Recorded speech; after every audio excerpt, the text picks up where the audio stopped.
ഗൂഗിളിൽ വർക്ക് ചെയ്യുന്ന കുറച്ച് എഞ്ചിനീയേഴ്സ് ചേർന്ന് എഴുതിയ ഒരു പുസ്തകമാണ് എ ബില്യൺ വിക്ഡ് തോട്ട്സ്. അതായത് ലോകത്തിലെ തന്നെ ഏറ്റവും വലിയ സോഷ്യൽ എക്സ്പെരിമെൻ്റ് ആയിട്ടാണ് ഈ പുസ്തകത്തെ കൺസിഡർ ചെയ്യുന്നത്. അതായത് ഗൂഗിളിൽ നമ്മൾ സെർച്ച് ചെയ്യുന്ന നമ്മുടെ ഹ്യൂമൻ ഡിസയേഴ്സുമായി ബന്ധപ്പെട്ട കാര്യങ്ങളെല്ലാം തന്നെ അവർ അനലൈസ് ചെയ്ത് അതിൻ്റെ ഡേറ്റ മൊത്തം കണ്ടെത്തി അതുമായി ബന്ധപ്പെട്ടിട്ട് അവർ കണ്ടെത്തിയിട്ടുള്ള ഒരുപാടധികം സോഷ്യൽ ഫാക്ടേഴ്സുകളാണ് ഇതിനകത്ത് പറയുന്നത്. പ്രധാനമായും ടീനേജിലും അതുപോലെ യങ് അഡൽട്സുമായിട്ടുള്ള ചെറുപ്പക്കാരിൽ അവരുടെ ഡേറ്റയൊക്കെ അനലൈസ് ചെയ്തതിന് ശേഷം പെൺകുട്ടികൾക്കും ആൺകുട്ടികൾക്കും ഉള്ള താല്പര്യങ്ങളെ പറ്റിയൊക്കെ കൃത്യമായി പഠിച്ച് മനസ്സിലാക്കിയിട്ടുണ്ട്. അതിൽ നിന്നും അവർക്ക് വ്യക്തമായൊരു കാര്യം എന്ന് പറയുന്നത് പെൺകുട്ടികൾക്ക് കൂടുതൽ താല്പര്യം എന്ന് പറയുന്നത് ഗുഡ് ബോയ്സിനല്ല മറിച്ച് ബാഡ് ബോയ്സിനെയാണ് എന്നാണ് അവരുടെ പഠനങ്ങളിൽ നിന്നും അവർക്ക് കണ്ടെത്താൻ സാധിച്ചിട്ടുള്ളത്. പെൺകുട്ടികളിൽ കാണപ്പെടുന്ന ഒരു വളരെ കോമൺ ആയിട്ടുള്ള ഒരു ട്രെയ്റ്റ് ആയിട്ട് അവർ കണ്ടെത്തിയ ഒരു കാര്യം എന്ന് പറയുന്നത് പെൺകുട്ടികൾ കൂടുതലും അട്രാക്റ്റഡ് ആവുന്നത് ബാഡ് ബോയ്സിനോടാണ്. കാരണം ഗുഡ് ബോയ്സ് എന്ന് പറയുന്നത് അവർ ഓൾറെഡി പെർഫെക്റ്റ് ആയതുകൊണ്ട് തന്നെ അവരിൽ ഒരു തരത്തിലുള്ള മാറ്റങ്ങളും കൊണ്ടുവരാൻ ഈ പറയുന്ന പെൺകുട്ടികൾക്ക് സാധിക്കില്ല എന്നതുകൊണ്ടായിരിക്കാം ഒരുപക്ഷെ അവർ ബാഡ് ബോയ്സിനോട് കൂടുതൽ അട്രാക്റ്റഡ് ആവുന്നത്. ബാഡ് ബോയ്സ് എന്ന് പറയുന്നത് എല്ലാം കൊണ്ടും ഇംപെർഫെക്റ്റും ഒരുപാടധികം മോശം സ്വഭാവങ്ങളുള്ള ആൾക്കാരുമായിരിക്കും. അതുകൊണ്ട് തന്നെ ഈ പെൺകുട്ടികൾക്ക് അവരെ ഇവോൾവ് ചെയ്ത് അവരെ നല്ല രീതിയിലേക്ക് കൊണ്ടുവരാനും അവരെ ഗുഡ് ബോയ്സ് ആക്കി മാറ്റാനുമുള്ള ഒരു അവസരം ലഭിക്കുകയും അങ്ങനെ അവരുടെ ലൈഫിൽ വളരെയധികം ഇമ്പോർട്ടൻസ് അവർക്ക് ക്രിയേറ്റ് ചെയ്യാൻ സാധിക്കുകയും ചെയ്യുന്നു എന്നുള്ളത് കൊണ്ടാവാം ഇത്തരത്തിലുള്ള ഒരു താല്പര്യം പെൺകുട്ടികൾക്ക് ഉണ്ടാവുന്നത് എന്ന് ഇവർ സംശയിക്കുന്നു. എന്നാൽ ഇത് കേൾക്കുമ്പോൾ ആരും തെറ്റിദ്ധരിക്കാൻ പാടില്ല. അതായത് മോശം സ്വഭാവങ്ങൾ ഉണ്ടാക്കിയിട്ട് വേണം പെൺകുട്ടികളുടെ മുന്നിലേക്ക് പോകാൻ, അവർക്ക് നല്ല സ്വഭാവമുള്ള ആൺകുട്ടികളെ ഇഷ്ടമല്ല എന്നല്ല. മറിച്ച് അവർ കൂടുതലും ഇഷ്ടപ്പെടുന്നത് ഈ ഇത്തരത്തിലുള്ള പെർഫെക്ഷൻ ഫേക്ക് ചെയ്യുന്ന ആൾക്കാരെ അവർക്ക് യാതൊരു വിധത്തിലുള്ള താല്പര്യമില്ല. മറിച്ച് അവർക്ക് കൂടുതൽ ഇഷ്ടമെന്ന് പറയുന്നത് നമ്മൾ റിയൽ ആയിട്ടിരിക്കുമ്പോൾ ആണ് എന്നാണ് ഇതിൽ നിന്ന് നമുക്ക് മനസ്സിലാക്കാൻ സാധിക്കുന്നത്. അതായത് നമുക്ക് എന്തെങ്കിലും ബാഡ് ഹാബിറ്റ്സ് ഉണ്ടെങ്കിൽ അത് അവരിൽ നിന്നും മറച്ചു വെക്കുന്നതിന് പകരം അത് സമ്മതിക്കുക, അത് അഡ്മിറ്റ് ചെയ്യുക എന്നുള്ളതാണ് നമുക്ക് ചെയ്യാൻ പറ്റുക. അല്ലാതെ നമ്മൾ വളരെ നല്ല കുട്ടിയാണ് അല്ലെങ്കിൽ ഗുഡ് ബോയ് ആണ് എന്ന് സ്വയം കള്ളം പറയുകയും അല്ലെങ്കിൽ അവരെ പറ്റിക്കാൻ ശ്രമിക്കുകയും ചെയ്യുമ്പോഴാണ് പ്രശ്നങ്ങൾ ഉണ്ടാകുന്നത്. എന്നാൽ ഈ പലപ്പോഴും ആൾക്കാർ ഈ കാര്യം മനസ്സിലാക്കാതെ അവരുടെ മുന്നിൽ ഫേക്കായിട്ടിരിക്കാനും പെൺകുട്ടികളെ ഇമ്പ്രസ് ചെയ്യാൻ വേണ്ടി ഏതറ്റം വരെ പോകാനും ഒക്കെ ശ്രമിക്കുന്നുണ്ട്. ഇത്തരത്തിൽ ആണുങ്ങൾ ചെയ്യുന്ന 12 മണ്ടത്തരങ്ങളെ പറ്റിയാണ് നമ്മൾ ഇന്ന് ഡിസ്കസ് ചെയ്യാൻ പോകുന്നത്. ഈ 12 കാര്യങ്ങൾ മനസ്സിലാക്കി പെൺകുട്ടികളുമായിട്ട് ഇടപെടാൻ വേണ്ടി ശ്രമിക്കുക. തീർച്ചയായിട്ടും അത്തരത്തിലുള്ള റിലേഷൻഷിപ്പിനെ കൂടുതൽ ഹെൽത്തി ആയിട്ട് കൊണ്ടുപോകാൻ വേണ്ടി ഇത് സഹായിക്കും. ആദ്യത്തെ പോയിന്റ് എന്ന് പറയുന്നത് don't be so needy. Mike എന്ന് പറയുന്നൊരു പയ്യൻ അവന് വളരെ ഇഷ്ടപ്പെട്ടൊരു പെൺകുട്ടിയോട് താല്പര്യമുണ്ടെന്ന് കാണിക്കാൻ വേണ്ടി അവളെ എപ്പോഴും ഫോളോ ചെയ്യുകയും അവൾ പോകുന്നിടത്തെല്ലാം അവനും പുറകെ പോവുകയും ചെയ്യുമായിരുന്നു. അങ്ങനെ ഒരു ദിവസം ഈ കാര്യം അവൾ നോട്ടീസ് ചെയ്യുകയും അവൾ അത് കൺഫ്രണ്ട് ചെയ്യുകയും ചെയ്തപ്പോൾ അവൻ അവളോട് വളരെയധികം നന്നായി സംസാരിക്കുകയും അവൻ അവളുടെ അടുത്ത് അവനെ സ്വയം പരിചയപ്പെടുത്തിയതിന് ശേഷം അവളുടെ നമ്പർ ചോദിക്കുകയും ചെയ്തു. അവൾ നമ്പർ കൊടുത്തു. എന്നാൽ നമ്പർ കൊടുത്തതിന് ശേഷം മൈക്ക് എപ്പോഴും രാവിലെയും വൈകുന്നേരവും എന്നില്ലാതെ എപ്പോഴും മെസ്സേജ് അയച്ച് അവളെ വെറുപ്പിച്ചു കൊണ്ടേയിരുന്നു. ഇത്തരത്തിലുള്ള ശല്യം സഹിക്കാതെ അവൾ മൈക്കിനെ ബ്ലോക്ക് ചെയ്യുകയും അതിനുശേഷം മൈക്ക് പിന്നീട് ഒരു വർഷം കഴിഞ്ഞിട്ട് അറിയുന്നത് അവൾ മറ്റൊരാളുമായിട്ട് റിലേഷൻഷിപ്പിലായി എന്നുള്ളതുമാണ്. ഇത് പലപ്പോഴും പല ആൺകുട്ടികൾക്കും സംഭവിക്കുന്നൊരു കാര്യമാണ്. ഇവിടെ യഥാർത്ഥത്തിൽ മൈക്ക് ചെയ്ത മണ്ടത്തരം എന്ന് പറയുന്നത് മൈക്കിന് അവളെ വേണമെന്നുള്ള രീതിയിലുള്ള വല്ലാത്തൊരു നീഡിനെസ് മൈക്ക് കാണിക്കുകയും അതിനുവേണ്ടി ഡെസ്പറേറ്റ് ആയിട്ട് പെരുമാറുകയും ചെയ്തു. അവിടെയാണ് വലിയൊരു ടേൺ ഓഫ് പെൺകുട്ടികൾക്ക് ഉണ്ടാവുന്നത്. ഒരിക്കലും നമ്മൾ നമ്മുടെ സെൽഫ് റെസ്പെക്റ്റ് കളഞ്ഞുകൊണ്ട് ഒരു വിലയും നമുക്ക് കൊടുക്കാതെ മറ്റുള്ളവർക്ക് പിന്നാലെ, അത് പ്രത്യേകിച്ചും ഇത്തരത്തിലുള്ള റിലേഷൻഷിപ്സിന് പിന്നാലെ ഓടാനോ അല്ലെങ്കിൽ അതിനെ ചേസ് ചെയ്യാനോ ഒന്നും പാടില്ല എന്നുള്ളതാണ് നമുക്കിതിൽ നിന്നും മനസ്സിലാക്കാൻ സാധിക്കുന്നത്. അടുത്ത പോയിന്റിലേക്ക് പോകുന്നതിന് മുമ്പ് നിങ്ങൾക്കൊരു ഗുഡ് ന്യൂസ് കേൾപ്പിച്ചു തരാം. അൺ അക്കാഡമിയെ കുറിച്ച് നിങ്ങൾ പലതവണ കേട്ടിട്ടുണ്ടാവും. കഴിഞ്ഞ ഒരു വർഷത്തിനുള്ളിൽ ഈ പ്ലാറ്റ്ഫോമിൽ നിന്ന് 1200-ലധികം ഓഫറുകൾ ഡെലിവർ ചെയ്തിട്ടുണ്ട്. മൊത്തം 75 കോടി രൂപയുടെ പാക്കേജ്. ഫ്രഷർമാർ മാത്രമല്ല, ജോലി ചെയ്യുന്ന പ്രൊഫഷണലുകൾക്ക് പോലും റീലെവലിൽ നിന്ന് മികച്ച ജോലികൾ ലഭിച്ചു. ഉദാഹരണത്തിന് സോണിക അഹൂജയുടെ കഥ നോക്കാം. സോണിക തന്റെ മികച്ച സപ്പോർട്ടുള്ള ഇൻലോസും ഭർത്താവും ഇൻസ്പിറേഷൻ ചെയ്തപ്പോൾ ബിസിനസ് ഡെവലപ്മെന്റ് ആൻഡ് സെയിൽസിൽ കരിയർ സെർച്ച് ചെയ്യാൻ തുടങ്ങി. ജോലി അന്വേഷിക്കുന്നതിനിടയിലാണ് റീലെവലിനെ കുറിച്ച് അവൾ അറിഞ്ഞത്. സോണിക റീലെവലിന്റെ ഒരു സൗജന്യ ടെസ്റ്റ് നടത്തി. ഇന്ന് അവൾ ലോമോസ് എന്റർപ്രൈസസിൽ ബിസിനസ് ഡെവലപ്മെന്റ് എക്സിക്യൂട്ടീവ് ആണ്. ലോമോസ് മാത്രമല്ല, സ്വിഗ്ഗി, പെപ്സിക്കോ, ക്സിവാമി, ടാറ്റ എന്നിവ പോലെയുള്ള 800 കമ്പനികളും റീലെവൽ വഴി നിങ്ങളെ നിയമിക്കുന്നു. റീലെവൽ കോഴ്സിന്റെ ഹൈലൈറ്റ് എന്താണെന്ന് വെച്ചാൽ അതിന്റെ 14 ദിവസത്തെ സാറ്റിസ്ഫാക്ഷൻ ഗ്യാരണ്ടിയാണ്. നിങ്ങളുടെ കോഴ്സിന് നിങ്ങൾ യോഗ്യനല്ല എന്ന് നിങ്ങൾക്ക് തോന്നുന്നുവെങ്കിൽ നിങ്ങൾക്ക് നല്ലൊരു ലേണിംഗ് എക്സ്പീരിയൻസ് കിട്ടുന്നില്ല എങ്കിൽ 14 ദിവസത്തിനുള്ളിൽ നിങ്ങൾക്ക് ഈ കോഴ്സ് ഒഴിവാക്കാം. നിങ്ങൾക്ക് മുഴുവൻ റീഫണ്ടും ലഭിക്കും. റീ ലെവൽ കോഴ്സുകൾ മൊബൈൽ ഫോണിലും ലഭ്യമാണ്. ലൈവ് ക്ലാസ്സുകളിൽ പങ്കെടുക്കുക, റെക്കോർഡഡ് ക്ലാസ്സുകൾ കാണുക, മൊബൈലിൽ നിന്ന് തന്നെ ഓൺലൈൻ ലൈബ്രറി ആക്സസ് ചെയ്ത് അതിൽ നിന്നും സോൾവ്ഡ് ക്വസ്റ്റ്യൻസ് പരിശീലിക്കുക. ഇങ്ങനെ പല ഓപ്ഷൻസ് നിങ്ങൾക്കുണ്ട്. പഠനം ആരംഭിക്കുന്ന കാലം മുതൽ അർഹതപ്പെട്ട ജോലി നേടുന്നത് വരെ ഒരൊറ്റ പ്ലാറ്റ്ഫോം നിങ്ങളെ സഹായിക്കും. അതാണ് റീ ലെവൽ. ഈ പ്ലാറ്റ്ഫോം നിങ്ങൾക്കായി നിർമ്മിച്ചതാണ്. നിങ്ങളുടെ ടെസ്റ്റുകളും കോഴ്സുകളും പരിശോധിക്കുവാൻ ഇന്ന് തന്നെ റീ ലെവൽ സന്ദർശിക്കൂ. ഡിസ്ക്രിപ്ഷൻ ബോക്സിലും പിൻ കമന്റിലും ലിങ്ക് കൊടുത്തിട്ടുണ്ട്. ഇപ്പോൾ തന്നെ ക്ലിക്ക് ചെയ്ത് ഒന്ന് റീ ലെവൽ വിസിറ്റ് ചെയ്യൂ. Come back to the video. രണ്ടാമത്തെ പോയിന്റ് എന്ന് പറയുന്നത് be yourself and be unique. കോളേജിലെ എല്ലാ ഫ്രണ്ട്സും ഒരുമിച്ചിരിക്കുന്ന സമയത്ത് അവരെല്ലാവരും തമ്മിൽ അങ്ങോട്ടും ഇങ്ങോട്ടും സംസാരിച്ചുകൊണ്ടിരിക്കുന്ന സമയത്ത് കൂടെയുള്ളവരെല്ലാം തന്നെ ഒരു പെൺകുട്ടിയെ വളരെയധികം പുകഴ്ത്തി സംസാരിക്കുകയാണ് ചെയ്യുന്നത്. അവളുടെ സൗന്ദര്യത്തെ പറ്റിയിട്ടും അവളുടെ കഴിവുകളെ പറ്റിയിട്ടും എല്ലാം തന്നെ വളരെയധികം പുകഴ്ത്തിയിട്ടാണ് അവരെല്ലാം അവളെ ഇംപ്രസ് ചെയ്യാൻ വേണ്ടി ശ്രമിച്ചുകൊണ്ടിരിക്കുകയാണ്. എന്നാൽ അതിൽ ഒരു പയ്യൻ മാത്രം അവളോട് അവളുടെ ഒരു ചെറിയൊരു പോരായ്മ ചൂണ്ടിക്കാണിച്ചുകൊണ്ട് നീ ഈ ഒരു കാര്യം ഇംപ്രൂവ് ചെയ്താൽ അത് കൂടുതൽ നന്നായിരിക്കുമെന്ന് പറയുകയായിരുന്നു. ഇത് കേട്ടപ്പോൾ അവൾ ശരിക്കും ഇംപ്രസ്ഡായി. കാരണം മറ്റുള്ളവരെല്ലാവരും തന്നെ അവളെ ഇംപ്രസ് ചെയ്യാൻ വേണ്ടി അവളുടെ പോസിറ്റീവ്സിനെ മാത്രം പൊക്കിയടിച്ച് പറയുന്ന സമയത്ത് ആ പയ്യൻ മാത്രം അവളുടെ ഒരു ചെറിയൊരു പോരായ്മ കണ്ടെത്തിയിട്ട് അത് പറഞ്ഞു കൊടുക്കുകയും അങ്ങനെ അവളെ കൂടുതൽ ബെറ്റർ ആക്കാൻ വേണ്ടി അവളെ ഹെൽപ്പ് ചെയ്യുകയുമാണ് ചെയ്യുന്നത്. ഇത് തീർച്ചയായിട്ടും അയാളുടെ യുണീക്നെസ്സും അയാളായി തന്നെ മറ്റൊരു ആളെ ഇംപ്രസ് ചെയ്യാൻ വേണ്ടി ഫേക്ക് ചെയ്യാതെ സ്വന്തം വ്യക്തിത്വം കൈവിടാതെ പെരുമാറിയത് കൊണ്ട് കൂടിയാണ് അവൾ പെട്ടെന്ന് അയാളോട് ഇംപ്രസ്ഡ് ആവുന്നത്. മൂന്നാമത്തെ പോയിന്റ് എന്ന് പറയുന്നത് അട്രാക്റ്റീവ് ലൈഫ് സ്റ്റൈൽ. പലപ്പോഴും പെൺകുട്ടികൾ വളരെയധികം അട്രാക്റ്റീവ് ആയിട്ടുള്ള ലൈഫ് സ്റ്റൈൽസിനോട് ഇഷ്ടം കാണിക്കുന്ന ആൾക്കാരായിരിക്കും. ഈ അട്രാക്റ്റീവ് ലൈഫ് സ്റ്റൈൽ എന്ന് പറയുമ്പോൾ തന്നെ വളരെ ആഡംബരമായ കാറുകളോ അല്ലെങ്കിൽ വലിയ വീടുകളോ അല്ലെങ്കിൽ അത്തരത്തിലുള്ള ഒരു ജീവിത രീതിയെ മാത്രമല്ല ഉദ്ദേശിക്കുന്നത്. മറിച്ച് ലൈഫിൽ എന്തെങ്കിലുമൊക്കെ അച്ചീവ് ചെയ്ത ബോയ്സിനെ ആയിരിക്കും തീർച്ചയായിട്ടും പെൺകുട്ടികൾക്ക് അവരുടെ ലൈഫിൽ ഒരു ഇംപ്രഷൻ ക്രിയേറ്റ് ചെയ്യാൻ പെട്ടെന്ന് സാധിക്കുക. ഒരു കാര്യവും അച്ചീവ് ചെയ്യാതെ, പ്രത്യേകിച്ച് ലൈഫിൽ ഒരു കാര്യത്തെ പറ്റിയും ഒരു ലക്ഷ്യബോധമോ ഒന്നുമില്ലാത്തൊരു ബോയ്സിൻ്റെ അടുത്ത് തീർച്ചയായിട്ടും പെൺകുട്ടികൾക്ക് അത്ര മതിപ്പുണ്ടാവാൻ സാധ്യതയുണ്ടാവില്ല. പലപ്പോഴും ആൺകുട്ടികൾ ചെയ്യുന്ന വലിയൊരു മണ്ടത്തരം എന്ന് പറയുന്നത് നമുക്ക് ഇഷ്ടപ്പെട്ട ഒരു പെൺകുട്ടിക്ക് വേണ്ടിയോ അല്ലെങ്കിൽ ഇഷ്ടപ്പെട്ട എന്തെങ്കിലും ഒരു ആൾക്കാർക്ക് വേണ്ടിയിട്ടോ നമ്മൾ നമ്മുടെ ലക്ഷ്യങ്ങളെല്ലാം മാറ്റിവെച്ച് അവർ പോകുന്ന പാതയിൽ അവർ തിരഞ്ഞെടുക്കുന്ന കോളേജോ അല്ലെങ്കിൽ വർക്കോ ഒക്കെ നമ്മളും തിരഞ്ഞെടുത്ത് അവരെ ഫോളോ ചെയ്ത് പോകാറുണ്ട് അല്ലെങ്കിൽ അവരെ ചേസ് ചെയ്യാറുണ്ട്. യഥാർത്ഥത്തിൽ ഇതൊന്നും തന്നെ അധികം കാലം നിലനിൽക്കില്ല, വെറും ടെമ്പററി ആണെന്ന കാര്യം നമ്മൾ അപ്പോൾ മനസ്സിലാക്കില്ല. കാരണം നമ്മുടെ പാഷൻ എന്ന് പറയുന്നത് അത് നമ്മുടെ വളരെ യുണീക്കായിട്ടുള്ളൊരു ക്വാളിറ്റിയാണ്. നമ്മൾ അതിനെയാണ് ഫോളോ ചെയ്യേണ്ടത്. അല്ലാതെ മറ്റുള്ളവർ ചെയ്യുന്നത് പോലെ നമ്മൾ ഫോളോ ചെയ്തതുകൊണ്ട് നമുക്ക് ലൈഫിൽ സക്സസ്ഫുൾ ആവാൻ സാധിക്കില്ല.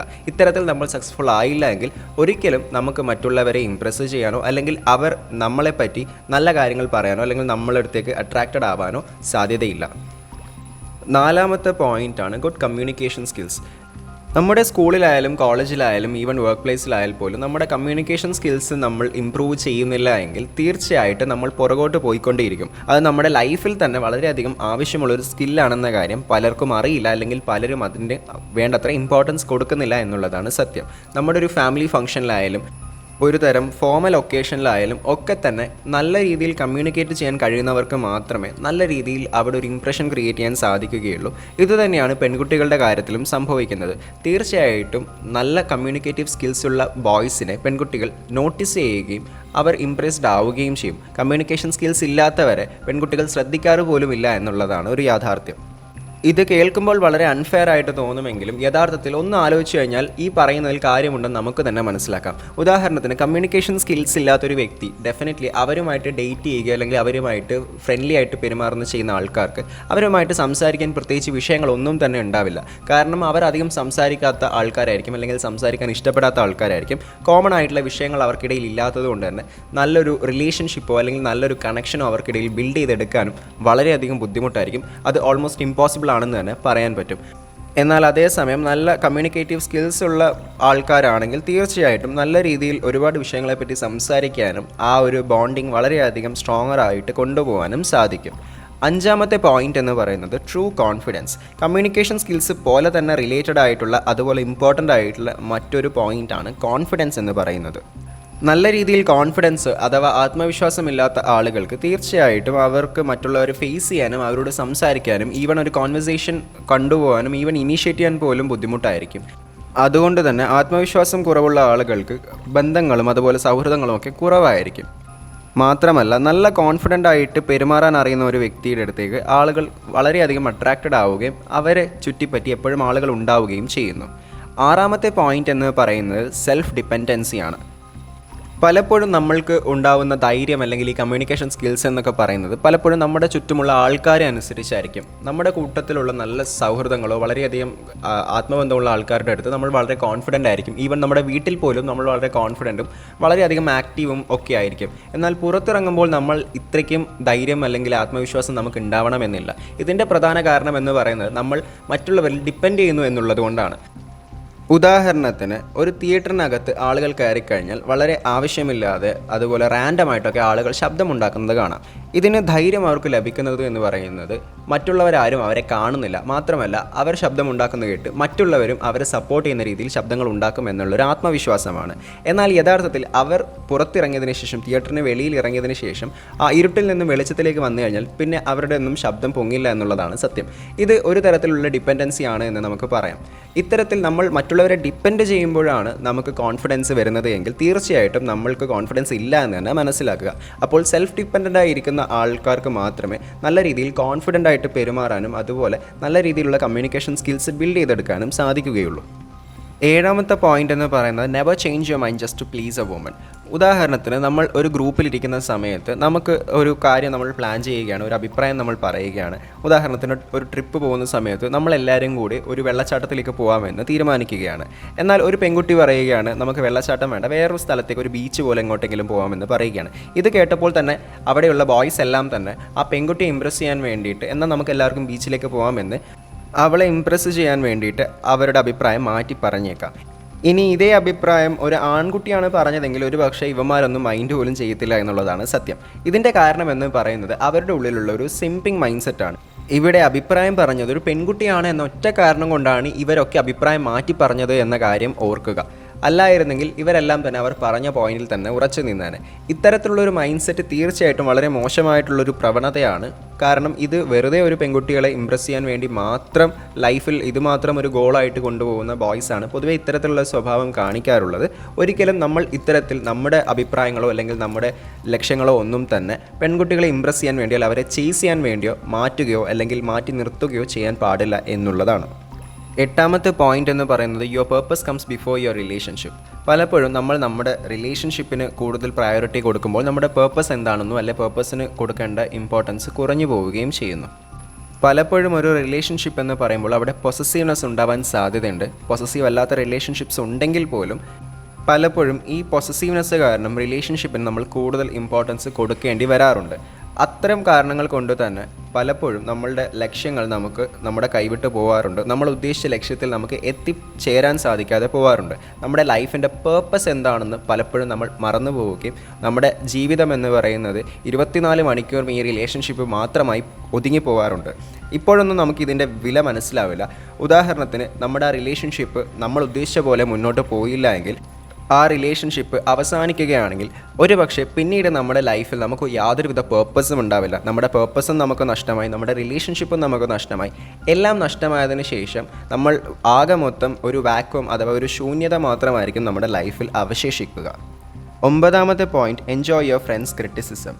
ജനറലി പെൺകുട്ടികൾക്കുള്ളൊരു സ്വഭാവമാണ് അവർ പ്രൈസ് ചെയ്യുന്ന ആൾക്കാരെ അവർ വളരെയധികം ഇഷ്ടപ്പെടും. അവർ കൂടുതലും അവരുടെ സുഹൃത്തുക്കളിൽ നിന്നും നല്ല രീതിയിലുള്ള ഒരു പ്രൈസ് അഥവാ പുകഴ്ത്തലുകൾ ഇഷ്ടപ്പെടുന്ന ഒരു സ്വഭാവക്കാരാണ്.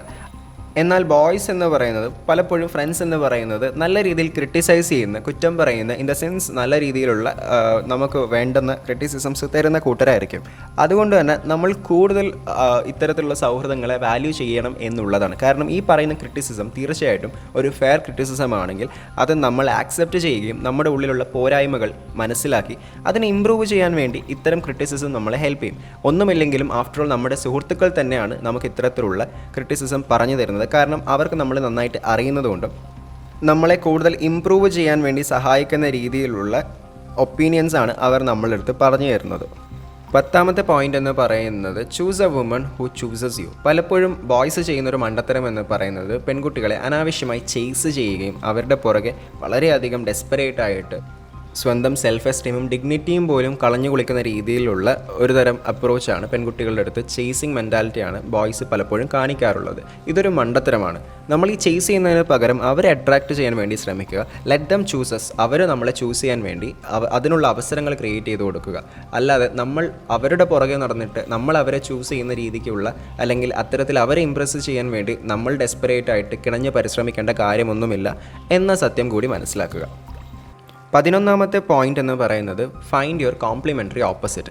പലപ്പോഴും നമ്മുടെ കോംപ്ലിമെൻ്ററി ഓപ്പോസിറ്റ് എന്ന് പറയുന്നത് നമ്മളിൽ നിന്നും ഒരുപാടധികം വ്യത്യസ്തമായ സ്വഭാവമാണെങ്കിൽ പോലും നമ്മളുമായിട്ട് വളരെയധികം കോംപ്ലിമെൻറ്റ് ചെയ്ത് പോകാൻ സാധിക്കുന്ന, നമ്മളുമായിട്ട് വളരെയധികം അറ്റാച്ച്ഡ് ആയിട്ട് പോകാൻ സാധിക്കുന്ന സ്വഭാവക്കാരായിരിക്കും. ഉദാഹരണത്തിന് വളരെയധികം ദേഷ്യമുള്ള ഒരു വ്യക്തിയാണ് നമ്മളെങ്കിൽ തീർച്ചയായിട്ടും നമ്മുടെ പാർട്ട്ണർ എന്ന് പറയുന്ന ആൾ അത് കാരസ് ചെയ്യാനും അല്ലെങ്കിൽ അതിനെ നല്ല രീതിയിൽ പറഞ്ഞ് ശാന്തനാക്കാൻ കഴിവുള്ള ഒരു വ്യക്തിയായിരിക്കണം എന്നുള്ളതാണ്. ഇത്തരത്തിലുള്ള കോംപ്ലിമെൻ്ററി ഓപ്പോസിറ്റ് ആയിട്ടുള്ള ഒരു പാർട്ട്ണറെ കണ്ടെത്താൻ സാധിക്കുന്നത് തീർച്ചയായിട്ടും വളരെയധികം ലൈഫിൽ ഹെൽപ്ഫുൾ ആയിരിക്കും. മാത്രമല്ല അത്തരം റിലേഷൻഷിപ്സ് കൂടുതൽ ലോങ് ലാസ്റ്റിംഗ് ആയിട്ട് മുന്നോട്ട് പോവുകയും ചെയ്യും. 12ാമത്തെ പോയിന്റ് എന്ന് പറയുന്നത് improve your ice breaking skills. ആദ്യമായി പരിചയപ്പെടുന്ന രണ്ട് വ്യക്തികൾക്കിടയിൽ പലപ്പോഴും ഒരു ഐസ്ബർഗ് അഥവാ ഒരു മഞ്ഞുമല ഉണ്ടാവും. ഈ മഞ്ഞുമല അലിഞ്ഞ് അല്ലെങ്കിൽ ഉരുകിയില്ലാതായാൽ മാത്രമേ അവർക്ക് തമ്മിൽ പരസ്പരം കണക്റ്റ് ആവാൻ സാധിക്കുകയുള്ളൂ. ഈ ഐസ്ബർഗ് അഥവാ മഞ്ഞുമല എന്ന് പറയുന്നത് പരസ്പരം അറിയാത്തതുകൊണ്ടും പരസ്പരം ഒരു ഐഡിയയും ഇല്ലാത്തത് കൊണ്ടുമാണ്. നമ്മുടെ ഓപ്പോസിറ്റ് നിൽക്കുന്ന ആളുടെ സ്വഭാവം എന്താണെന്ന് നമുക്കറിയില്ല, തിരിച്ചവർക്കും നമ്മളെപ്പറ്റി യാതൊരുവിധ ഐഡിയയും ഇല്ല. അപ്പോൾ നമ്മൾ വെറുതെ വളരെയധികം സൂപ്പർഫിഷ്യലായിട്ടുള്ള എവിടെയാണ് സ്ഥലം, എവിടെ നിന്ന് വരുന്നു, എന്താണ് പേര്, ഇത്തരത്തിലുള്ള വെറും ക്ലീഷേഡ് ആയിട്ടുള്ള സൂപ്പർഫിഷ്യലായ ചോദ്യങ്ങൾ ചോദിക്കുന്നതിന് പകരം കൂടുതൽ താല്പര്യമുള്ള വിഷയങ്ങൾ, ഇൻട്രസ്റ്റഡ് ആയിട്ടുള്ള, ഉദാഹരണത്തിന് ഹോബീസ് എന്താണ്, എത്തരത്തിലുള്ള സിനിമകളാണ് കാണാറ്, അല്ലെങ്കിൽ എത്തരത്തിലുള്ള ബുക്സാണ് വായിക്കാറ്, ഇങ്ങനെയുള്ള വളരെയധികം നല്ല രീതിയിലുള്ള ക്വസ്റ്റ്യൻസ്, ഐസ് ബ്രേക്കിംഗ് ആയിട്ടുള്ള ക്വസ്റ്റ്യൻസ് ചോദിക്കുകയും നമ്മുടെ ഇടയിൽ ആ ഐസിനെ ഉരുകി അലിച്ച് കളയുകയും ചെയ്യുകയാണ് വേണ്ടത്. ഇത് തീർച്ചയായിട്ടും എല്ലാവർക്കും ഉള്ളൊരു സ്കില്ലല്ല, വളരെ റെയർ ആയിട്ടുള്ള ആളുകൾക്ക് മാത്രമുള്ളൊരു സ്കില്ലാണ്. ഇത് നല്ല രീതിയിൽ തന്നെ എക്സൽ ചെയ്യുന്നത് നമ്മളെ കൂടുതൽ ബെറ്റർ ആയിട്ടുള്ളൊരു കമ്മ്യൂണിക്കേറ്ററായിട്ട് മാറ്റുകയും ആദ്യത്തെ മീറ്റിൽ തന്നെ ഒരാളിൽ നല്ലൊരു ഇംപ്രഷൻ ക്രിയേറ്റ് ചെയ്യാൻ വേണ്ടി സാധിക്കുകയും ചെയ്യുന്നു. ഈ വീഡിയോയിൽ പറഞ്ഞിരിക്കുന്ന പോയിന്റ്സ് എല്ലാം തന്നെ the way of superior man, how to talk to anyone, no more mister nice guy, the courage to be disliked, a billion wicked thoughts തുടങ്ങിയ പുസ്തകങ്ങളിൽ നിന്നും എടുത്തിട്ടുള്ളതാണ്. കമ്മ്യൂണിക്കേഷൻസ് ഇംപ്രൂവ് ചെയ്യാൻ ആഗ്രഹിക്കുന്ന ഒരാളാണ് നിങ്ങളെങ്കിൽ തീർച്ചയായും ഈ ബുക്സ് എല്ലാം തന്നെ ട്രൈ ചെയ്യാവുന്നതാണ്. വളരെയധികം ഹെൽപ്ഫുള്ളും ആയിരിക്കും.